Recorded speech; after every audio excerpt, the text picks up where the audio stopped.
ಮನುಷ್ಯ ಸಮಾಜಕ್ಕೆ ತನ್ನಿಂದ ಏನಾದರೂ ಸೇವೆ ಮಾಡಬೇಕು ಅನ್ನತಕ್ಕಂತಹ ಹಂಬಲವನ್ನು ತೊಟ್ಟವನಾದಾಗ ಅವನಿಂದ ಸಮಾಜಕ್ಕಾಗತಕ್ಕಂತಹ ಸೇವೆ ನಿಜಕ್ಕೂ ಕೂಡ ಒಳಿತನ್ನು ತರುತ್ತೆ, ಕೆಡುಕನ್ನು ಮಾಡಲ್ಲ. ಹಾಗಾಗಿ ಈ 4 ಸ್ತರಗಳಲ್ಲಿ ಮನುಷ್ಯ ಆದನು ಸ್ವಪ್ರಯತ್ನದಿಂದ ಬೆಳಿಬೇಕು ಅಂತ ಪ್ರಯತ್ನ ಪಡ್ತಾನೆ ಇರ್ತಾನೆ. ಇದು ಅನಾದಿ ಕಾಲದಿಂದಲೂ ಕೂಡ ನಡೆದು ಬಂದಂತಹ ಒಂದು ವಿಚಾರ. ಈಗಿನ ಕಾಲದಲ್ಲೂ ಅಷ್ಟೇ. ಈಗಿನ ಕಾಲದಲ್ಲೂ ಕೂಡ ಈ 4 ಸ್ತರಗಳಲ್ಲಿ ಮನುಷ್ಯ ಬೆಳಿಬೇಕು ಅಂತಾನೆ ಪ್ರಯತ್ನ ಪಡ್ತಾ ಇರ್ತಾನೆ. ಈಗಿನ ಕಾಲದಲ್ಲಿ ಏನು ಮಾಡ್ತಾನೆ? ದೇಹವನ್ನು ಬೆಳೆಸಬೇಕು ಅಂತ ಜಿಮ್ನೇಷಿಯಂಗೆ ಹೋಗ್ತಾರೆ. ಜಿಮ್ನೇಷಿಯಂನಲ್ಲಿ ದೇಹವನ್ನು ಬೆಳೆಸಲಿಕ್ಕೆ ಸಾಧ್ಯ ಇಲ್ಲ ಅಂತ ನಾನು ಹೇಳ್ತಾ ಇಲ್ಲ. ನಾನು I am A very positive person. ನಾನು ಯಾವತ್ತೂ ಕೂಡ ಸಕಾರಾತ್ಮಕದ ನಿಲುವುಗಳನ್ನೇ ನಾನು ತಳ್ಕೊಂಡವನು. ಹಾಗಾಗಿ ಜಿಮ್ನಲ್ಲಿ ದೇಹವನ್ನು ಬೆಳೆಸಲಿಕ್ಕಾಗಲ್ಲ, ಖಂಡಿತ ಅಲ್ಲ. 10 ವರ್ಷಗಳು ಅಲ್ಲಿ ಮಾಡಬೇಕಾದಂತಹ ಪರಿಶ್ರಮವನ್ನು ಪಟ್ಟು ಮಾಡಿದರೆ ಖಂಡಿತವಾಗಿಯೂ ದೇಹ ಸದೃಢವಾಗತ್ತೆ, ನೋಡೋಕ್ಕೆ ಸುಂದರನಾಗಿ ಕಾಣ್ತಾನೆ. ಆದರೆ ಇವತ್ತೇನಪ್ಪ ಆಗ್ತಾ ಇದೆ ಅಂತಂದರೆ 6 ಪ್ಯಾಕ್ಸ್ ಇನ್ 6 ಮಂತ್ಸ್ ಅನ್ನತಕ್ಕಂತಹ ವಿಚಾರ. ಎಲ್ಲ ತಕ್ಷಣಕ್ಕಾಗ್ಬಿಡಬೇಕು ಅಲ್ವಾ? ಲೂಸ್ 20 kilos ಇನ್ 1 week ಪ್ರೋಗ್ರಾಮ್ಗಳು. ಯೋಚನೆ ಮಾಡಿ, ಇದು ಸಾಧ್ಯವಾ? ಇದು ನೈಸರ್ಗಿಕ ನಿಯಮಕ್ಕೆ ಒಗ್ಗತಕ್ಕಂತಹ ಒಂದು ವಿಚಾರವಾ? 2 ನಿಮಿಷದಲ್ಲಿ ನಮ್ಮ ತಟ್ಟೆಗೆ ತಿಂಡಿ ಬರಬೇಕು ಅಂತ ನಾವು ಹಂಬಲಿಸಿದಿಂದಲೇ ಕೂಡ ಹಂಬಲಿಸ್ತಾ ಇದ್ವಿ. ಹಾಗಾಗಿಯೇ ಮ್ಯಾಗಿ ಬಂದಲ್ಲಿ ಕೂತಿದ್ದು ಅಲ್ವಾ? ಯೋಚನೆ ಮಾಡಿ, ಎಲ್ಲಕ್ಕೂ ಕೂಡ ಅದಕ್ಕೆ ತಕ್ಕಂತಹ ಕಾಲಾವಕಾಶವನ್ನು ನಾವು ಕಲ್ಪಿಸಿಕೊಡಬೇಕು. ಇನ್ನು ಇವತ್ತಿನ ಕಾಲದ ಮಕ್ಕಳಿಗೆ ನಾವು ಕೊಡ್ತಾ ಇರತಕ್ಕಂತಹ ಮಾನಸಿಕ ಬೆಳವಣಿಗೆ ಏನು? 8ನೇ ಕ್ಲಾಸ್ನಲ್ಲೇ IIT ಎಕ್ಸಾಮ್ಗೆ ಪ್ರಿಪೇರ್ ಮಾಡಿಸ್ತೀವಿ. ಇವತ್ತು ನಾವು ಮಾನಸಿಕ ಬೆಳವಣಿಗೆ ಅಂತಂದ ಅಂದರೆ 4 ವಿಷಯ: PCMB, physics, chemistry, mathematics, biology. ಅದರಲ್ಲೂ ಕೂಡ ನೀನು ಇಂಜಿನಿಯರಿಂಗ್ ಹೋದರೆ ಬಯಾಲಜಿ ಬಿಡಪ್ಪ, ಮೆಡಿಕಲ್ಗೆ ಹೋದರೆ ಮ್ಯಾಥ್ಸ್ ಬಿಡು ಅಂತ.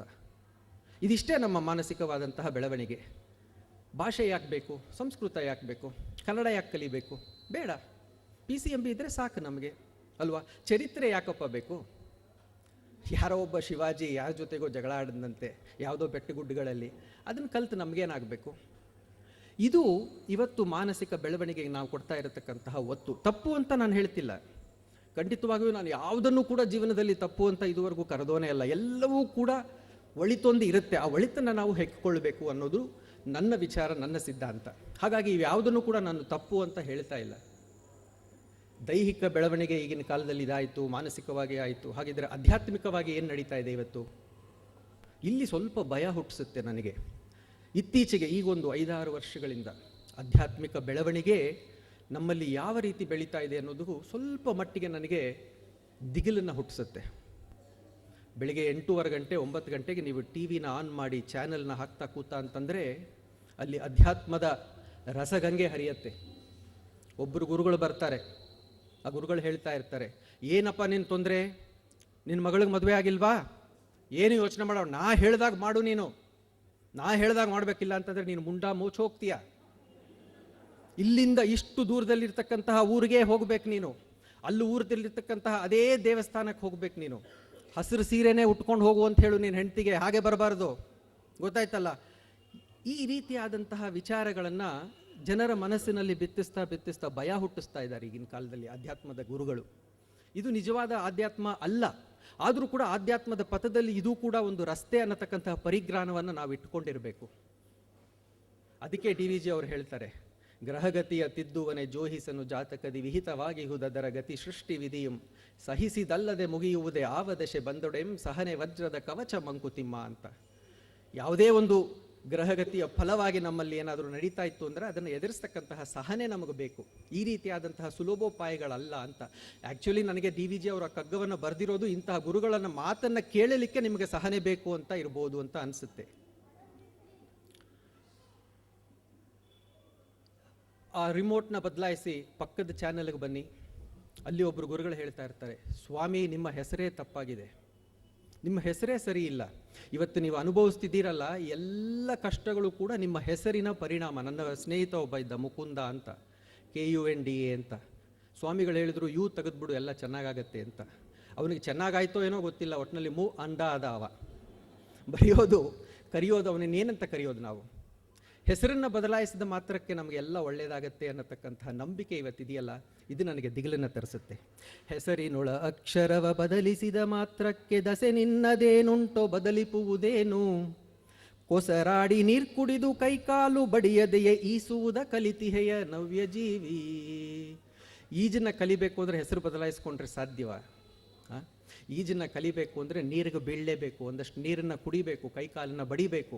ದೇವ ನನ್ನನ್ನು ಉಳಿಸು, ಮುಳುಗ್ತಾ ಇದ್ದೀನಿ ಅಂತ ಅನ್ನುವಾಗ ಈಜು ಅನ್ನೋದು ಒಂದು ಬೆಂಡಿದ್ದ ಹಾಗೆ ಬಂದು ಅವನನ್ನು ಆತ್ಕೊಳ್ಳುತ್ತೆ, ಅವನನ್ನು ಮುಂದಕ್ಕೆ ಈಜ್ಕೊಂಡು ಕರ್ಕೊಂಡು ಹೋಗುತ್ತೆ.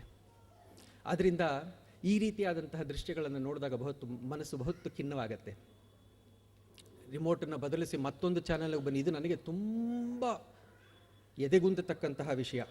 ಅಲ್ಲಿ ಒಬ್ಬರು ಗುರುಗಳು ಹೇಳ್ತಾ ಇರ್ತಾರೆ, ಸಂಖ್ಯೆ ಅಂದರೆ ನಾನು ಅಂದರೆ ಸಂಖ್ಯೆ, ಇಡೀ ಸಂಖ್ಯೆ ನನ್ನ ಕೈ ಕೆಳಗಿದೆ, ನಾನು ಕೊಟ್ಟ ಸಂಖ್ಯೆ ನೀವು ಹಿಡ್ಕೊಳ್ಳಿ, ಎಲ್ಲ ಒಳ್ಳೆಯದಾಗತ್ತೆ, ಇಲ್ಲಾಂದರೆ ನಿಮಗೆಲ್ಲ ಕೆಟ್ಟದಾಗತ್ತೆ. ಅಂಕಿಗಳ ಬಲದಿಂದ ಬದುಕೆ ಮಧು ಬೆಳಗಿದರೆ ಶಂಕರನ ದಯೆ ಕೋರಿ ಬೇಡಬೇಕೇಕೆ, ಸಂಕಷ್ಟಗಳಿಗೆಲ್ಲ ಸಂಖ್ಯೆಗಳ ಶಾಸ್ತ್ರದೊಳೆ ಹುಂಕರಿಸಬಹುದಿತ್ತು ನವ್ಯ ಜೀವಿ ಅಲ್ವಾ? ಈ ರೀತಿಯಾದಂತಹ ದೇವಸ್ಥಾನಗಳು ನಮ್ಗೆ ಯಾಕೆ ಬೇಕಾಗಿತ್ತು? ಮನೆಯಲ್ಲಿ ದೇವರ ಗುಡಿ ಯಾಕೆ ಬೇಕಾಗಿತ್ತು? ಪೂಜೆ ಪುನಸ್ಕಾರಗಳು ಯಾಕೆ ಬೇಕಾಗಿತ್ತು? ಸಂಖ್ಯೆಯ ಒಂದನ್ನು ಹಿಡ್ಕೊಂಡು ನಮ್ಮ ಜೀವನವನ್ನು ನಾವು ರೂಪಿಸ್ಕೊಳ್ಬೋದಾಗಿತ್ತು. ಈ ರೀತಿಯಾದಂತಹ ಆಧ್ಯಾತ್ಮಿಕ ಬೆಳವಣಿಗೆ ಇವತ್ತು ಎಲ್ಲರಲ್ಲೂ ಆಗ್ತಾ ಇದೆ, ನಾನು ಖಂಡಿತವಾಗ್ಲೂ ಹೇಳಲ್ಲ. ಹಾಗಿದ್ದರೆ ಇಷ್ಟು ಜನ ಇಲ್ಲಿ ಸೇರ್ತಾನೆ ಇರಲಿಲ್ಲ. ಬಹುತೇಕ ಜನರಲ್ಲಿ ಇದು ನಡೀತಾ ಇದೆ. ಇದು ಸ್ವಲ್ಪ ಮನಸ್ಸಿಗೆ ತೊಂದರೆ ಕೊಡತಕ್ಕಂತಹ ವಿಚಾರ ಆಗಿದೆ. ಈ ರೀತಿಯಾದಂತಹ ಬೆಳವಣಿಗೆಯಲ್ಲಿ ಜನ ಇರೋದರಿಂದಲೇ ಈ ರೀತಿಯಾದಂತಹ ದೈಹಿಕ ಬೆಳವಣಿಗೆ, ಈ ರೀತಿಯಾದಂತಹ ಮಾನಸಿಕ ಬೆಳವಣಿಗೆ, ಈ ರೀತಿಯಾದಂತಹ ಆಧ್ಯಾತ್ಮಿಕ ಬೆಳವಣಿಗೆಯಲ್ಲಿ ಜನ ಹೆಚ್ಚಾಗಿ ತೊಡಗಿಸ್ಕೊಳ್ತಾ ಇರೋದ್ರಿಂದಲೇ ಆ ಜನರ ಗುಂಪಿನಿಂದ ಇವತ್ತು ಹೆಚ್ಚು ಜನ ವಿಧಾನಸೌಧದಲ್ಲಿ ಕೂರ್ತಾ ಇದ್ದಾರೆ. ಅಂತಹವರಿಂದ ಯಾವ ರೀತಿಯಾದಂತಹ ಸಾಮಾಜಿಕ ಬೆಳವಣಿಗೆ ಸಾಧ್ಯ? ಅಂತಹವರಿಂದ ಸಮಾಜಮುಖಿಯಾದಂತಹ ಯಾವ ನಿಷ್ಕಲ್ಮಶವಾದಂತಹ ಸೇವೆ ಸಾಧ್ಯ? ಯೋಚನೆ ಮಾಡಿ ನೋಡಿ. ಇದು ನಿಜವಾಗಿಯೂ ಕೂಡ ಯೋಚಿಸ್ತಕ್ಕಂತಹ ವಿಚಾರ. ನಾವಿದರಲ್ಲಿ ತೊಡಗಿಸಿಕೊಂಡಿಲ್ಲದಿದ್ದ ಅಂದರೆ ಇದರಲ್ಲಿ ತೊಡಗಿಸಿಕೊಂಡಿರತಕ್ಕಂಥವ್ರನ್ನ ಸರಿದಾರಿಗೆ ತರುವಂತಹ ಪ್ರಯತ್ನ ಮಾಡೋ ಕರ್ತವ್ಯ ಕೂಡ ಇವತ್ತು ನಮ್ಮ ಮೇಲೆ ಇದೆ ಅಂತ ಅನಿಸುತ್ತೆ. ಈ ಎಲ್ಲಕ್ಕೂ ಕೂಡ ನಮ್ಮ ಪೂರ್ವಜರು ಮೊದಲೇ ತಿಳ್ಕೊಂಡು ಒಂದು ಪರಿಹಾರವನ್ನು ಸೂಚಿಸಿದರು, ಉತ್ತಮವಾದಂತಹ ಪರಿಹಾರ. ವೇದಗಳ ಅಂಗವಾದಂತಹ ಯೋಗ.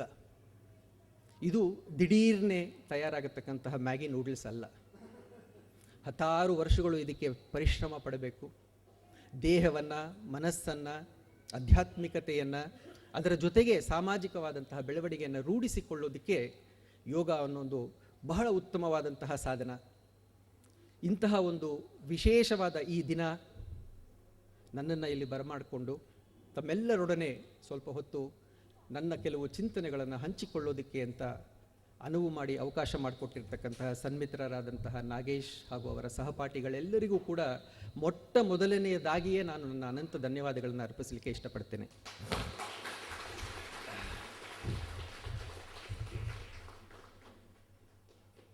ಬದುಕು ಹಾಗೂ ಅಧ್ಯಾತ್ಮ 2 ಪದಗಳಿದ್ದಾವೆ ಇದರಲ್ಲಿ. ಬದುಕು ಮತ್ತು ಅಧ್ಯಾತ್ಮ, ಈ 2 ಪದಗಳನ್ನು ಸ್ವಲ್ಪ ವಿಶ್ಲೇಷಣೆ ಮಾಡಿ ನಂತರ ಇದರ ವ್ಯಾಖ್ಯಾನಕ್ಕೆ ಇಳಿಬೇಕು ಅಂತ ನನಗೆ ಹಂಬಲ. ಬದುಕು ಬಹಳ ಸರಳವಾದಂತಹ ಪದ. ಬಹುತೇಕ ಎಲ್ಲರೂ ಕೇಳಿರ್ತಾರೆ, ಬಹುತೇಕ ಎಲ್ಲರೂ ಕೂಡ ತಮ್ಮದೇ ಆದಂತಹ ನಿಟ್ಟಿನಲ್ಲಿ ಅರ್ಥ ಕೂಡ ಸರಿಯಾಗಿ ಮಾಡ್ಕೊಂಡಿರ್ತಾರೆ. ನೋಡಿ, ಕನ್ನಡದವರು ಎಷ್ಟು ಜಾಣರು ಅಂತ. ಬದುಕು ಅನ್ನೋ ಪದದಲ್ಲಿ ಮಹಾಪ್ರಾಣ ಇಲ್ಲ, ಒತ್ತಕ್ಷರ ಇಲ್ಲ ಅಲ್ವಾ, ದೀರ್ಘಾಕ್ಷರ ಇಲ್ಲ, ಬಹಳ ಸುಲಭವಾಗಿ ಹೆಣೆದಿದ್ದಾರೆ ಬದುಕು ಅನ್ನೋ ಪದನ. ಈಗೀಗ ಮಾತು ಕಲಿತಾ ಇರೋ ಮಗು ಕೂಡ ಬದುಕು ಅನ್ನಮ್ಮ ಅಂತಂದರೆ ಬದುಕು ಅಂತ ಬಹಳ ಚೆನ್ನಾಗಿ ಹೇಳುತ್ತೆ. ಅಷ್ಟು ಸರಳವಾದಂತಹ ಪದ ಇದು. ಏನು ಬದುಕು ಅಂತಂದರೆ 2 ತುದಿಗಳಿದ್ದಾವಪ್ಪ. ಒಂದು ನಿಶ್ಚಯವಾದಂತಹ ತುದಿ, ಇನ್ನೊಂದು ಕೂಡ ನಿಶ್ಚಯ ಅಂತ ನಮಗೆ ಗೊತ್ತು, ಆದರೆ ನಿಶ್ಚಿತವಾಗಿರತಕ್ಕಂತಹ ಇನ್ನೊಂದು ತುದಿ. ಒಂದು ಹುಟ್ಟು, ನಾವಿವತ್ತು ಬದುಕ್ತಾ ಇದ್ದೀವಿ, ಹಾಗಾಗಿ ಕಾರ್ಯಕಾರಣ ಸಂಬಂಧಿಯ ಆ ಒಂದು ಮೀಮಾಂಸೆಯ ಪ್ರಕಾರ ನಾವು ಹುಟ್ಟಿದ್ದೀವಿ, ಅದರಲ್ಲಿ ಯಾವುದೇ ಒಂದು ಸಂಶಯ ನಮಗಿಲ್ಲ. ನಾವು ಸಾಯ್ತೀವಿ, ಅದು ನಮಗೆ ಗೊತ್ತು, ಆದರೆ ಯಾವತ್ತೂ ಗೊತ್ತಿಲ್ಲ. ನಮ್ಮ ಟಿ ವಿ ಚಾನಲ್ ಗುರುಗಳಿಗೆ ಮಾತ್ರ ಗೊತ್ತಿರ್ಬೋದು ಈಗಿನ ಕಾಲದಲ್ಲಿ, ನಮಗಂತೂ ಗೊತ್ತಿಲ್ಲ. ನಮಗಂತೂ ಇದರ ಯಾವುದೇ ಒಂದು ಕಲ್ಪನೆ ಕೂಡ ಇಲ್ಲ. ಹಾಗಾಗಿ ಒಂದು it's A fixed point and other one is A floating point. ಈ ಎರಡರ ನಡುವೆ ನಾವು ಒಂದಷ್ಟು ದಿನ ಆರಾಮವಾಗಿ ಕಾಲ ಕಳಿತೀವಿ, ಸ್ನೇಹ ಮಾಡ್ಕೋತೀವಿ, ಪ್ರೀತಿ ಬೆಳೆಸ್ಕೋತೀವಿ, ಅದಕ್ಕಿಂತ ಹೆಚ್ಚಾಗಿ ತುಂಬ ಜನಗಳ ಜೊತೆ ಜಗಳ ಆಡ್ತೀವಿ. ಹೀಗೆ ನಾವು ನಮ್ಮ ಬದುಕನ್ನು ರೂಪಿಸ್ಕೊಳ್ತೇವೆ. ನಮ್ಮ ನಾಟಕವಿದುವೆ 2 ತುದಿಗಳ ನಡುವೆ, ನಮ್ಮದಿದು ನಮಗಾಗಿ ನಮ್ಮಿಂದ ತಾನೇ, ಸಮ್ಮತಿಸಿ ನಟಿಸುತ್ತಿರು ಪಾತ್ರವೇನೇ ಇರಲಿ, ಹಮ್ಮೀರನಾಗಿರುತ್ತ ನವ್ಯ ಜೀವಿ. ಈ ಬದುಕು ಅನ್ನೋದು ನಮಗೆಲ್ಲರಿಗೂ ಗೊತ್ತು, ನಮ್ಮದು, ನಮಗಾಗಿ, ನಮ್ಮಿಂದ ಅಂತ. ಆ ಸ್ವಾರ್ಥತೆಯ ಚಿಂತನೆ ನಮ್ಮಲ್ಲಿದ್ದರೂ ಕೂಡ ನಮ್ಮ ಪರಂಪರೆ ನಮಗೆ ಹೇಳಿಕೊಟ್ಟಿದೆ ವಸುದೈವ ಕುಟುಂಬಕಂ ಅಂತ. ಹಾಗಾಗಿ ಇನ್ನೊಬ್ಬರಿಗೆ ತೊಂದರೆ ಕೊಡದ ಹಾಗೆ ನಿನ್ನ ಬದುಕನ್ನು ನೀನು ನೆರವೇರಿಸ್ಕೊಳ್ಳಪ್ಪ, ನಿನ್ನ ಬದುಕನ್ನು ನೀನು ನಡೆಸ್ಕೋ ಅಂತ ನಮ್ಮ ಹಿರಿಯರು ನಮಗೆ ಹೇಳಿಕೊಟ್ಟಿದ್ದಾರೆ. ಇಷ್ಟೊತ್ತಿಗೂ ಕೂಡ ಬದುಕು ಅನ್ನೋದು ಬಹಳ ಸರಳ ಅಂತ ಅನ್ನಿಸ್ತು. ಬದುಕು ಯಾವಾಗ ಗೊತ್ತಾ ಸಂಕೀರ್ಣವಾಗತ್ತೆ, ಕಾಂಪ್ಲೆಕ್ಸ್ ಆಗುತ್ತೆ. ಯೋಚನೆ ಮಾಡಿ ನೋಡಿ, ಪ್ರಪಂಚದಲ್ಲಿ ಈಗ ಸರಿಸುಮಾರು 7 ಕೋಟಿ ಜನ ಇದೆ ಅಂತಾರೆ. 7 ಕೋಟಿ ಜನರ ಮುಖ ಕೂಡ 7 ಕೋಟಿ ಆದದ್ದು. ಒಬ್ಬೊಬ್ಬರ ಮುಖ ಒಂದೊಂದು ಥರ ಅಲ್ವಾ? ಕೈ ಅಗಲದ ಒಂದು ಮುಖದಲ್ಲಿ 2 ಹುಬ್ಬು, 2 ಕಣ್ಣು, 1 ಮೂಗು, 1 ತುಟಿ, 2 ಕಿವಿ, 2 ಕೆನ್ನೆ, ಗಲ್ಲ, ಇಷ್ಟೇ ಇರೋದು. 7 ಕೋಟಿ ಪರ್ಮಿಟೇಷನ್ಸ್, ಕಾಂಬಿನೇಷನ್ಸ್ನ ಭಗವಂತ ಅಲ್ಲಿ ತಂದಿಟ್ಟಿದ್ದಾನೆ ಅಂದರೆ ನನಗಂತೂ ಅಚ್ಚರಿ ಆಗುತ್ತೆ ಭಗವಂತನ ವಿಷಯವಾಗಿ. ಯಾರೋ ಹೇಳ್ತಾರೆ ಇಲ್ಲ 7 ಕೋಟಿ ಇರ್ಲಿಕ್ಕೆ ಸಾಧ್ಯ ಇಲ್ಲ, ಯಾವುದೇ ಒಂದು ಹೊತ್ತಿನಲ್ಲೂ ಕೂಡ 7 ಜನ ಒಂದೇ ಥರ ಇರ್ತಾರೆ ಅಂತ. ನಾನಂತೂ ಆ 7 ಜನ ಒಟ್ಟಿಗೆ ಇರತಕ್ಕಂತಹ ಫೋಟೋವನ್ನು ಇದುವರೆಗೂ ನೋಡಿಲ್ಲ. ಅಂತೆ ಅದನ್ನು ಒಪ್ಪೋದಾದರೂ ಕೂಡ 7 ಕೋಟಿ ಜನಸಂಖ್ಯೆ ಇರತಕ್ಕಂತಹ ಈ ಪ್ರಪಂಚದಲ್ಲಿ 7 ಕೋಟಿ 1 ಕೋಟಿ ವಿಧ ವಿಧವಾದಂತಹ ಮುಖಗಳಿದ್ದಾವೆ. ಆದರೆ ಯೋಚನೆ ಮಾಡಿ ನೋಡಿ, ಆ 7 ಕೋಟಿ ಜನರ ಬದುಕು ಕೂಡ 7 ಕೋಟಿ ತೆರನಾದದ್ದು. ಒಬ್ಬೊಬ್ಬರ ಬದುಕು ಒಂದೊಂದು ಥರ ಇಲ್ಲ. ನಮಗೂ ಹಾಗೂ ಪ್ರಾಣಿಗಳಿಗೂ ಮಧ್ಯದಲ್ಲಿ ಇರತಕ್ಕಂತಹ ಮೂಲಭೂತವಾದಂತಹ ವ್ಯತ್ಯಾಸನೇ ಇದು. ಆಫ್ರಿಕಾದಲ್ಲಿ ಇರತಕ್ಕಂತಹ ಆನೆಯನ್ನು ನೋಡಿ, ನಮ್ಮ ದೇಶದಲ್ಲಿ ಇರತಕ್ಕಂತಹ ಆನೆಯನ್ನು ನೋಡಿ, ಎರಡೂ ಒಂದೇ ರೀತಿ ವರ್ತಿಸ್ತವೆ. ನೋಡೋಕ್ಕೆ ಸ್ವಲ್ಪ ವಿಭಿನ್ನ ಇರ್ಬೋದು. ಆಫ್ರಿಕಾ ಆನೆಗಳು ಬಹಳ ಜೋರಾಗಿರುತ್ತವೆ, ಗಟ್ಟಿಮುಟ್ಟಾಗಿರುತ್ತೆ, ಸ್ವಲ್ಪ ದುರ್ಗುಟ್ಕೊಂಡು ನೋಡ್ತಾ ಇರುತ್ತವೆ. ನಮ್ಮ ಭಾರತೀಯ ಆನೆಗಳು ಹಿಂದೂ ಸಂಸ್ಕೃತಿಯನ್ನು ತಮ್ಮದಾಗಿಸ್ಕೊಂಡಿವೆ, ನೋಡೋಕ್ಕೆ ಚೆನ್ನಾಗಿರುತ್ತೆ, ಮುದ್ದಾಗಿರುತ್ತವೆ, ಜಾಸ್ತಿ ಮಾತನಾಡೋಕ್ಕೆ ಹೋಗಲ್ಲ, ಯಾರ ಜೊತೆನೂ ಕಾಲು ಕೆರ್ಕೊಂಡು ಜಗಳ ಆಡೋಕ್ಕೆ ಹೋಗಲ್ಲ. ಅಷ್ಟು ಬಿಟ್ಟರೆ ಹೊರಗಿನ ಈ ಒಂದು 2 ವ್ಯತ್ಯಾಸಗಳನ್ನು ಬಿಟ್ಟರೆ 2 ಆನೆಗಳು ಒಂದೇ ರೀತಿ ವರ್ತಿಸ್ತವೆ. ಹೊಟ್ಟೆ ಹಸ್ದಾಗ ಊಟ ಮಾಡ್ತವೆ, ಬಾಯಾರಿಕೆ ಆದಾಗ ನೀರು ಕುಡಿತವೆ, ನಿಸರ್ಗದ ಕರೆಗೆ ಓಗೊಟ್ಟು ಆ ಸಮಯಕ್ಕೆ ತಕ್ಕಂತೆ ತಮ್ಮ ಸಂತತಿಯನ್ನು ಸದ್ದು ಗದ್ದಲವಿಲ್ಲದೆ ಬೆಳೆಸ್ಕೊಳ್ತವೆ. ಆ ಕರೆ ಬಂದಾಗ ಬರಲಳದೆ ಬಾಲ್ ತೇರಳು ಮಂಕುತಿಮ್ಮ ಅಂದ ಹಾಗೆ ಬಿಟ್ಟು ಹೋಗ್ತವೆ, ಮಣ್ಣಲ್ಲಿ ಮಣ್ಣಾಗಿ ಹೋಗ್ತವೆ. ಆದರೆ ಈ ಮನುಷ್ಯ ಇದ್ದಾನಲ್ಲ, ಒಬ್ಬೊಬ್ಬನ ಬದುಕು ಕೂಡ ಒಂದೊಂದು ತೆರನಾದದ್ದು. ಈ ಒಂದು ನಿಟ್ಟಿನಲ್ಲಿ ನಾವು ಬದುಕನ್ನು ನೋಡಿದಾಗ ಬಹಳ ಸರಳ ಅಂತ ಅನ್ನಿಸಿದಂತಹ ಬದುಕು ಅನ್ನೋ ಒಂದು ಪದ ಬಹಳ ಸಂಕೀರ್ಣಮಯವಾಗ್ತಾ ಸಾಗತ್ತೆ. ಇನ್ನು 2ನೇ ಪದ ಅಧ್ಯಾತ್ಮ. ಇದು ಬಹಳ ಕ್ಲಿಷ್ಟವಾದ ಪದ. ಆದ್ದರಿಂದಲೇ ಕನ್ನಡಿಗರು ನೋಡಿ ಅದರಲ್ಲಿ ಒತ್ತಕ್ಷರ ಇಟ್ಟಿದ್ದಾರೆ, ದೀರ್ಘ ಮಾಡಿದ್ದಾರೆ ಅಲ್ವಾ? ಈ ಅಧ್ಯಾತ್ಮ ಅನ್ನತಕ್ಕಂತಹ ಈ ಕ್ಲಿಷ್ಟವಾದ ಪದ ಕೂಡ ಬಹುತೇಕ ಜನ ಕೇಳಿದರೂ ಅದನ್ನು ಸರಿಯಾದ ರೀತಿಯಲ್ಲಿ ಪ್ರಾಯಶಃ ಅರ್ಥ ಮಾಡಿಕೊಂಡಿಲ್ಲ ಅಂತ ಅನ್ನಿಸಬಹುದು, ಅಥವಾ ಅವರು ತಮ್ಮದೇ ಆದಂತಹ ನೆಲೆಗಟ್ಟಿನಲ್ಲಿ ತಮ್ಮ ವೈಯಕ್ತಿಕವಾದ ಅರ್ಥ ವಿವರಣೆಯನ್ನು ಅದಕ್ಕೆ ಕೊಟ್ಟಿದ್ದಾರೆ ಅಂತ ಕೂಡ ಹೇಳ್ಬೋದು. ಒಂದು ಊರು, ಆ ಊರಿಗೊಂದು ಆನೆ ಬಂತಂತೆ. ಹೆಬ್ಬಾಗಲಿನಲ್ಲಿ ಆನೆ ಬಂದು ನಿಂತಿದೆ. ಮಕ್ಕಳೆಲ್ಲ ಆನೆ ನೋಡೋ ಕುತೂಹಲ, ಆನೆ ನೋಡ್ಲಿಕ್ಕೆ ಬಂದರು. ಆ ಮಕ್ಕಳ ಗುಂಪಿನಲ್ಲೇ ಅಂದರ ಒಂದು ಗುಂಪು ಇತ್ತು, ಕಣ್ಣು ಕಾಣದೇ ಇರತಕ್ಕಂತಹ 4-5 ಹುಡುಗರ ಗುಂಪು. ಅದರಲ್ಲಿ ಒಬ್ಬ ಹುಡುಗ ಹೇಳಿದಂತೆ, ಇಲ್ಲೇ ನಿಂತಿರಿ, ನಾನು ಆನೆ ನೋಡ್ಕೊಂಬರ್ತೀನಿ ಅಂತ ಹೇಳ್ದ. ಬಂದ, ಆನೆಯ ಸೊಂಡಿಲನ್ನು ಹಿಡಿದ, ಮುಟ್ಟದ, ತೀಡಿದ, ಅನುಭವಿಸ್ದ, ತನ್ನ ಮನಸ್ಸಿನಲ್ಲಿ ಒಂದು ಚಿತ್ರಣವನ್ನು ತಂದ. 3ನೇ ಒಳಗೆ ನೀವಿಬ್ಬರು ಜಗಳ ಆಡ್ತಾ ಇರಿ, ನಾನು ಈಗ ಬರ್ತೀನಿ ಅಂತ ಹೇಳ್ದ. ಅವನು ಹೋಗಿ ಆನೆಯ ಕಾಲನ್ನು ಹಿಡಿದ, ಅನುಭವಿಸ್ಕೊಂಡು ಬಂದ. ಹೇಳ್ದ, ಆನೆ ಹಾವೇ ಅಲ್ಲ. ಏನಯ್ಯ ನೀವು ಹೇಳ್ತಾ ಇರೋದು? ಆನೆ ಹಾವು, ಒಬ್ಬ ಹೆಬ್ಬಾವು ಅಂತಾನೆ, ಒಬ್ಬ ಹಸಿರು ಹಾವು ಅಂತಾನೆ. ಆನೆ ಹಾವೇ ಅಲ್ಲ, ಆನೆ ಒಂದು ಸ್ತಂಭ. ದೇವಸ್ಥಾನದಲ್ಲಿ ನಾವು ಪೂಜೆ ಆಗುವಾಗ ಹೊರಕೋತೀವಲ್ಲ ಕಂಬ, ಸ್ತಂಭ, ಅದು ಕಣೋ ಆನೆ ಅಂದರೆ. 4ನೇ ಹೊಡೆದ ಕಟ್ಟೆ ಕಡೆ ನಾನೊಬ್ಬ ಇದ್ದೀನಿ, ಹೋಗಿ ಬಂದುಬಿಡ್ತೀನಿ ಅಂತಂದ. ಅವನು ಬಂದು ಆನೆಯ ಕಿವಿಯನ್ನು ಹಿಡ್ದ, ಕಿವಿಯನ್ನೆಲ್ಲ ನೋಡ್ಕೊಂಡು ಬಂದು ಹೇಳ್ದ, ನೀವು 3 ಜನ ತಪ್ಪು, ನೀವು 3 ಜನ ತಪ್ಪು. ಆನೆ ಒಂದು ಮೊರ. ಏನು ಮೊರ ಅಂದರೆ, ಇಲ್ಲಿರ್ತಕ್ಕಂತಹ ಬಹುತೇಕ ಕಿರಿಯರಿಗೆ ಗೊತ್ತಿಲ್ಲದ ಪದ ಇದು. ನನ್ನ ಜನರೇಷನ್ಗೆ, ನಮ್ಮ ಹಿರಿಯರಿಗೆಲ್ಲ ಗೊತ್ತಿರೋ ಪದ. ನಾವೆಲ್ಲ ಚಿಕ್ಕವರಾಗಿದ್ದಾಗ ಮನೆಯಲ್ಲಿ ಕಾರ್ಪೊರೇಷನಿಂದ ಅಕ್ಕಿ ತರ್ತಾ ಇದ್ವಿ. 20-25 kg ತಂದು ಅಕ್ಕಿನ ನೆಲದಲ್ಲಿ ಹಾಕ್ಕೊಂಡು ಮನೆಯವರೆಲ್ಲ ಕೂತ್ಕೊಂಡು ಆರಿಸ್ತಾ ಇದ್ವಿ. ಈಗಲೂ ಜ್ಞಾಪಕ ಇದೆ. ಕಪ್ಪು ಮಣ್ಣಿನ ಹೆಂಟೆಗಳಿರೋದು, ಕಸ ಕಡ್ಡಿ ಇರೋದು, ಗಾಜಿನ ಪೀಸ್ ಇರೋದು, ಕೆಲವು ಸಲ ಕಲ್ಲುಗಳಿರೋದು. ಆದರೆ ಅದನ್ನ ಏನು ಮಜಾ ಅಂತಂತಂದರೆ, ಮನೆಯವರೆಲ್ಲ 2 ಗಂಟೆ ಅಕ್ಕಿ ಆರಿಸುವಾಗ ಪರಸ್ಪರ ಮಾತನಾಡಿಕೊಂಡು, ಹಾಡು ಹೇಳ್ಕೊಂಡು, ಇವಳು ಕಾಳು ಅವ್ನು ಹೇಳ್ದು, ಅವ್ನ ಕಾಳು ಇವಳು ಹೇಳ್ದು, ಭಾಳ ಸೊಗಸಾಗಿರೋದು. ಅಕ್ಕಿ ಆರಿಸೋದು ಒಂದು ಬಹಳ ಉತ್ತಮವಾದಂತಹ ಸಂಭ್ರಮ. ಇಷ್ಟೆಲ್ಲ ಮಾಡಿದ್ರು ಕೂಡ ಅಮ್ಮ ಅಡುಗೆಗೆ ಇಡಕ್ಕೆ ಮೊದಲು ಆ ಅಕ್ಕಿನ ಮತ್ತೆ ಒಂದು ಮೊರ. ನಮ್ಮ ಅಡುಗೆ ಮನೆಯಲ್ಲಿ ಅತ್ಯಂತ ಉಪಯೋಗಕ್ಕೆ ಬರ್ತಾ ಇದ್ದಂತಹ ಉಪಕರಣ ಅಂತಂದರೆ ಮೊರ. ಅದರಲ್ಲಿ ಕೇರೋರು ಹಗುರವಾದಂತಹ ಕಸ ಕಡ್ಡಿ ಮೇಲೆ ಬಂದು ತೂಕದ ಅಕ್ಕಿ ಕೆಳಗುಳಿದಾಗ ಅದನ್ನೆಲ್ಲ ಬೇರ್ಪಡಿಸಿ ಅದನ್ನು ಅನ್ನ ಬಸಿಯೋದಕ್ಕೆ ಅಮ್ಮ ಇಡೋಳು. ಆ ರೀತಿಯಾದಂತಹ ಮೊರ, ನೀವು ಆನೆಯ ಕಿವಿಯನ್ನು ಕಲ್ಪಿಸಿಕೊಂಡ್ರೆ ಅಲ್ಲಿ ನಿಮಗೆ ಒಂದು ಮೊರವೇ ಬರುತ್ತೆ. ಆ ಅಂಧ ಹುಡುಗ ಹೇಳಿದ್ರಲ್ಲಿ ಏನೂ ತಪ್ಪಿಲ್ಲ. ಅವನು ಹೇಳಿದ್ದು ಆನೆ ಮೊರ ಅಂತ ಹೇಳಿದ್ದು ಖಂಡಿತವಾಗಿಯೂ ಸರಿ. ಒಬ್ಬ ಆನೆಯನ್ನು ಹೆಬ್ಬಾವು ಅಂತ ಅದೂ ಸರಿ, ಆನೆ ಹಸಿರು ಹಾವು ಅಂತ ಅದೂ ಸರಿ. ಈಗ ಯಾವುದು ಸರಿ? ಎಲ್ಲವೂ ಸರಿನೇ. ಆದರೆ ಇವರ್ಯಾರೂ ಕೂಡ ವಿಧಿವಶಾತ್ ಆನೆಯನ್ನು ಸಮಗ್ರವಾಗಿ ನೋಡಲಿಲ್ಲ. ಈ ಅಧ್ಯಾತ್ಮ ಅನ್ನೋದಿದೆಯಲ್ಲ, ಇದು ಆನೆ ಇದ್ದ ಹಾಗೆ. ನಾವೆಲ್ಲರೂ ಕೂಡ ಅಧ್ಯಾತ್ಮವನ್ನು ನಮ್ಮದೇ ಆದಂತಹ ನಿಷ್ಠಿನಲ್ಲಿ, ನಮ್ಮ ಆ ಒಂದು ಅಂತಶ್ಚಕ್ಷು ಎಲ್ಲಿಯ ತನಕ ನಮ್ಮನ್ನು ಕರ್ಕೊಂಡು ಹೋಗುತ್ತೋ ಅಲ್ಲಿಯವರೆಗೂ ಆ ಅಧ್ಯಾತ್ಮ ಅನ್ನೋದನ್ನು ಅರ್ಥ ಮಾಡಿಕೊಂಡು ಇದೇ ಅಧ್ಯಾತ್ಮ ಅನ್ನತಕ್ಕಂತಹ ಗುಂಗಿನಲ್ಲಿರ್ತೀವಿ. ಅದು ತಪ್ಪಲ್ಲ, ಖಂಡಿತವಾಗಿಯೂ ತಪ್ಪಲ್ಲ. ಅದೇ ಮುಂದಿನ ಬೆಳವಣಿಗೆಗೆ ಅನುವು ಮಾಡಿಕೊಡುತ್ತೆ ಅನ್ನೋದು ಬಹಳ ಮುಖ್ಯ. ಈ ಬದುಕು ಮತ್ತು ಅಧ್ಯಾತ್ಮ ಅನ್ನತಕ್ಕಂತಹ ವಿಚಾರವನ್ನು ನಾವು ಶಾಸ್ತ್ರಗಳ ಮೂಲಕ ಕಲಿತ್ಕೊಳ್ಬೋದು. ಏನು ಶಾಸ್ತ್ರಗಳು ಅಂತಂದರೆ, ನಮ್ಮ ಹಿಂದೂ ಪುರಾತನವಾದಂತಹ ಸನಾತನ ಧರ್ಮದಲ್ಲಿ ಶಾಸ್ತ್ರಗಳಿಗೆ ಏನೂ ಕೊರತೆ ಇಲ್ಲ. ನಾನು ಇಲ್ಲಿ ಕಂಡಿರತಕ್ಕಷ್ಟು ಶಾಸ್ತ್ರಗಳ ಸಂಖ್ಯೆಯನ್ನು ಇಡೀ ವಿಶ್ವದಲ್ಲಿ ನಾನು ಎಲ್ಲೂ ನೋಡಿಲ್ಲ. ವೇದಗಳಿದೆ ಅಡಿಪಾಯವಾಗಿ. ವೇದಗಳಿಲ್ಲಪ್ಪ ಅರ್ಥ ಆಗಲ್ಲ, ಕಷ್ಟ ಅಂತ ಅನ್ನೋರಿಗೆ ಉಪನಿಷತ್ತುಗಳಿದೆ, ಪುರಾಣಗಳಿದೆ. ಅದೂ ಕಷ್ಟ ಅನ್ನೋರಿಗೆ ಮಹಾಭಾರತ, ರಾಮಾಯಣದಂತಹ ಸದ್ಗ್ರಂಥಗಳಿದೆ. ಇಲ್ಲಪ್ಪ ಅದನ್ನು ಓದುವಷ್ಟು ಸಮಯ ನನಗಿಲ್ಲ ಅಂತಂದರೆ ಎಲ್ಲವನ್ನೂ ಕೂಡ ಕೆಲವು ಶ್ಲೋಕಗಳಲ್ಲಿ ಬಟ್ಟಿ ಇಳಿಸಿ ಕೃಷ್ಣ ಗೀತೆಯನ್ನು ಕೊಟ್ಟಿದ್ದಾನೆ. ಅದೂ ಆಗಲ್ಲ ಅಂತಂದರೆ ಸುಭಾಷಿತದ ರತ್ನ ಭಾಂಡಾಗಾರ ಇದೆ.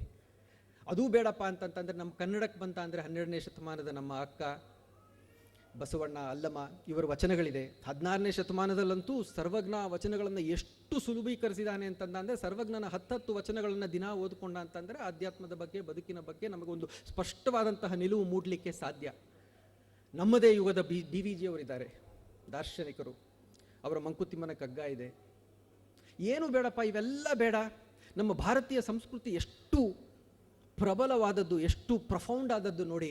ಹಳ್ಳಿಗಳಲ್ಲಿ ಓದದೇ ಇರತಕ್ಕಂತಹ ಅಕ್ಕ ತಂಗಿಯರು, ಅಣ್ಣ ತಮ್ಮಂದರು, ತಂದೆ ತಾಯಂದರು ತಮಗೆ ಗೊತ್ತಾದಂತಹ ಆಧ್ಯಾತ್ಮಿಕ ಬದುಕಿನ ಸತ್ಯಗಳನ್ನು ಎರಡೆರಡು ಒಂದೊಂದು ಸಾಲುಗಳಲ್ಲಿ ಸುಲಭವಾದ ಕನ್ನಡದಲ್ಲಿ ಗಾದೆ ಮಾತಾಗಿದ್ದಾರೆ. ಗಾದೆಗಳನ್ನು ಓದಿದ್ರೆ ಸಾಕು, ನಮಗೆ ಬದುಕಿನ ಅರಿವು ಮೂಡಲಿಕ್ಕೆ ಸಾಧ್ಯ ಆಗತ್ತೆ. ಇಲ್ಲ ಈ ಶಾಸ್ತ್ರಗಳು ಬೇಡ ಅನ್ನೋದಾದರೆ ಗುರುವಿನ ಮುಖೇನ ಕಲಿಬೇಕಾಗತ್ತೆ. ಈ ಎರಡೂ ಕೂಡ ಕಲಿತವರು ಬಹಳ ಸಮಂಜಸವಾದಂತಹ ವ್ಯಕ್ತಿಗಳು. ಆದರೆ ಇವೆರಡನ್ನೂ ಕೂಡ ಕಲೀಲಿಕ್ಕೆ ಆಗದೇ ಇದ್ದವರು ಈ ಬದುಕು ಮತ್ತು ಅಧ್ಯಾತ್ಮ ಅನ್ನತಕ್ಕಂತಹ ವಿಚಾರಗಳನ್ನು ತಮ್ಮ ಸ್ವಂತ ಅನುಭವದ ಮೂಲಕ ಕಲಿಬೋದು. ನನಗೆ ಈ 3ನೇ ದಾರಿ, ಸ್ವಂತ ಅನುಭವದ ಮೂಲಕ ನಾವೇನನ್ನು ಕಲಿತೀವಿ, ನನಗೆ ಬಹಳ ಇಷ್ಟವಾದಂತಹ ಒಂದು ಪ್ರಕ್ರಿಯೆ ಅದು. ಎಲ್ಲರೂ ಹೇಳ್ತಾರೆ, ಮನುಷ್ಯನಾಗಿ ಹುಟ್ಟಿದ ಮೇಲೆ ಕಷ್ಟಪಟ್ಟು ಅವನು ಪಂಡಿತನಾಗ್ತಾನೆ. ಆ ಪಂಡಿತ ಸ್ವಲ್ಪ ಕಷ್ಟಪಟ್ಟು ಒಬ್ಬ ಋಷಿ ಆಗ್ತಾನೆ ಅಂತಂದರೆ ಮನುಷ್ಯ ಅನ್ನೋದು ಮೊದಲ ಜೀವಿ, ಆ ಒಂದು ಸ್ಥರ. ಅಂತಿಮದಲ್ಲಿ ಅವನು ಋಷಿ ಆಗ್ತಾನೆ ಅಂತ. ನನಗೆ ಇದರಲ್ಲಿ ಅಷ್ಟೊಂದು ನಂಬಿಕೆ ಇಲ್ಲ. ನನಗೆ I believe in the reverse growth model ಅಂತ. ನಾವೆಲ್ಲ ಕೂಡ ಸಾಮಾನ್ಯರು, ಪಾಮರರು, ಏನೋ ಒಂದಷ್ಟು ಶಾಸ್ತ್ರಗಳ ಅಭ್ಯಾಸ ಮಾಡ್ಕೋತೀವಿ, ಪಂಡಿತರಾಗ್ತೀವಿ. ಅಲ್ಲಿಗೆ ಬೆಳೆಯಲ್ಲ, ಅಲ್ಲಿಗಿನ್ನೂ ಅವನು ಮನುಷ್ಯನಾಗಿಲ್ಲ.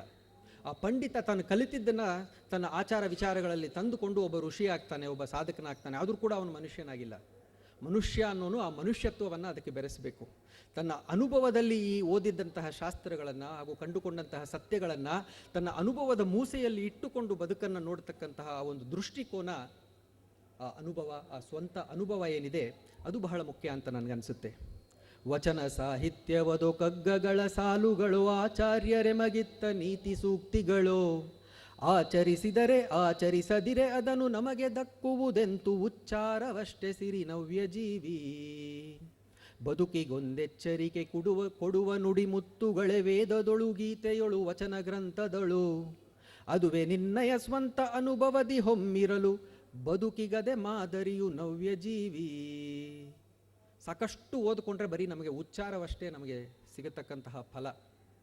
ಅದೇ ರೀತಿ ನಾವು ಓದ್ಕೊಂಡಿದ್ದೆಲ್ಲ ನಮಗೆ ಬದುಕಿಗೆ ಒಂದು ಎಚ್ಚರಿಕೆಯೇನೋ ಆಗುತ್ತೆ. ಅದು ನಮ್ಮ ಬದುಕಿಗೆ ಅದು ಮಾದರಿ ಆಗಬೇಕಾದ್ರೆ ಅದು ನಮ್ಮ ಸ್ವಂತ ಅನುಭವದಲ್ಲಿ ಈಸಬೇಕು, ನಮ್ಮ ಸ್ವಂತ ಅನುಭವದಲ್ಲಿ ಮೀಳಬೇಕು. ಕಂತೆಗಟ್ಟಲೆ ತಾಳೆ ಗರಿಗಳನ್ನು ಓದುತ್ತ ಮಂತಿಸಿದರಲ್ಲುಳಿವ ಸತ್ವ ಸಿರಿ ಎಷ್ಟು. ಸಂತೆಯೊಳು ನಿನ್ನೊಡನೆ ನೆರಳಾಗಿ ನಿಲ್ಲುವುದು, ಸ್ವಂತ ಅನುಭವ ಒಂದೇ ನವ್ಯ ಜೀವಿ. ಅದೆಷ್ಟು ಓದಿಕೊಂಡ್ರೂ ಕೂಡ ಕಡೆಯಲ್ಲಿ ಆ ಒಂದು ಪ್ರಕ್ಷುಬ್ಧಗಳಿಗೆ ಮ್ಯಾಟರ್ ಆಫ್ ಟ್ರೂತ್ ಅಂತಾರೆ, ಮೊಮೆಂಟ್ ಆಫ್ ಟ್ರೂತ್ ಅಂತ ಕರಿತೀವಿ ನಾವು ಮ್ಯಾನೇಜ್ಮೆಂಟ್ನಲ್ಲಿ. ಆ ಒಂದು ಪ್ರಕ್ಷುಬ್ಧ ಗಳಿಗೆಯಲ್ಲಿ ನಿನಗೆ ಸಹಾಯ ಆಗಬೇಕು ಅಂತಂತಂದರೆ ಆ ಸಂತೆಯಲ್ಲಿ ನೀನು ಒಬ್ಬಂಟಿಗನಾಗಿ ನಿಂತಾಗ ಅದು ನಿನ್ನ ಸ್ವಂತ ಅನುಭವ ಮಾತ್ರ. ಈ ಒಂದು ಅನುಭವವನ್ನು ಮುಂದಿಟ್ಟುಕೊಂಡು ಇನ್ನೊಂದು ಸ್ವಲ್ಪ ಹೊತ್ತು ಬದುಕು ಹಾಗೂ ಅಧ್ಯಾತ್ಮ ಅನ್ನುವುದನ್ನು ವಿಶ್ಲೇಷಣೆ ಮಾಡಬೇಕು ಅನ್ನೋದು ನನ್ನ ಆಸೆ. ನಾನು ಆಗಲೇ ಸುಮಾ ಅವರು ತಿಳಿಸಿದ ಹಾಗೆ ಅದೃಷ್ಟಶಾಲಿ ಒಂದು ವಿಷಯದಲ್ಲಿ. ಏನಪ್ಪ ಅಂತಂತಂದರೆ, ನನ್ನ ಕೆಲಸದ ನಿಮಿತ್ತವಾಗಿ ಸುಮಾರು 50 ರಾಷ್ಟ್ರಗಳನ್ನು ಸುತ್ತು ಬಂದಿದ್ದೀನಿ, ಅಲ್ಲೆಲ್ಲ ವ್ಯವಹಾರ ಮಾಡಿ ಬಂದಿದ್ದೀನಿ. ಇದು ನಮ್ಮ ಮನೆಯವರಿಗೆ ಬಹಳ ಕಷ್ಟಕರವಾದಂತಹ ವಿಚಾರ, ಯಾಕೆಂದರೆ ಪ್ರತಿ ತಿಂಗಳು 10 ದಿನ 15 ದಿನ ಟೂರ್ನಲ್ಲೇ ಇರ್ತಾನವ ಅಂತ. ಆದರೆ ನನಗೆ ವೈಯಕ್ತಿಕವಾಗಿ ಇದರಿಂದ ಸುಮಾರು ಒಳಿತುಗಳೇ ಆಗಿದೆ. ನನ್ನ ಯಾವುದೇ ಪ್ರವಾಸ ಕೂಡ ಎಲ್ಲರ ಪ್ರವಾಸ ಇದ್ದ ಹಾಗೆ ಒಂದೇ 10, 15, 20 ದಿನ ಇರಲ್ಲ. ನಾನಿವತ್ತು ಬೆಳಿಗ್ಗೆ ಒಂದು ದೇಶದಲ್ಲಿ ಇರ್ತೀನಿ, ಮೀಟಿಂಗ್ ಮುಗಿಸ್ಕೊಳ್ತೀನಿ, ರಾತ್ರಿ ಇನ್ನೊಂದು ದೇಶಕ್ಕೆ ಹೋಗಿರ್ತೀನಿ, ಒಂದು 2-3 ದಿನದಲ್ಲಿ ವಾಪಸ್ ಬಂದುಬಿಟ್ಟಿರ್ತೀನಿ, ಮತ್ತೆ ಹೊರಡ್ತೀನಿ. ಈ ರೀತಿಯಾದದ್ದು ನನ್ನ ಪ್ರವಾಸ. ಈ ಯಾವುದೇ ಪ್ರವಾಸದಲ್ಲೂ ಕೂಡ ನನಗೆ ಆ ಪ್ರೇಕ್ಷಣೀಯ ಸ್ಥಳಗಳೇನಿದೆ ಅದನ್ನು ನೋಡಲಿಕ್ಕೆ ನನಗೆ ಆಗೋದಿಲ್ಲ. ನನಗೆ ಅದು ನನ್ನ ನಿಲುಕಿಗೆ ಮೀರಿದ್ದದು, ಆ ಸಮಯನೂ ನನಗಿರೋದಿಲ್ಲ. ವೈಯಕ್ತಿಕವಾಗಿ ನನಗೆ ಅದರ ಬಗ್ಗೆ ಅಷ್ಟಾಗಿ ಆಸೆನೂ ಇಲ್ಲ. ಅಮೇರಿಕಕ್ಕೆ ಹೋಗಬೇಕು, ನ್ಯೂಯಾರ್ಕ್ ಹೋಗಬೇಕು, ಎಂಪೈರ್ ಸ್ಟೇಟ್ ಬಿಲ್ಡಿಂಗ್ ನೋಡಬೇಕು, ಇಲ್ಲ, ನನಗೆ ಆಸೆ ಇಲ್ಲ ಅದು. ಅಮೇರಿಕಕ್ಕೆ ಹೋಗಿ ನ್ಯೂಯಾರ್ಕ್ಗೆ ಹೋದ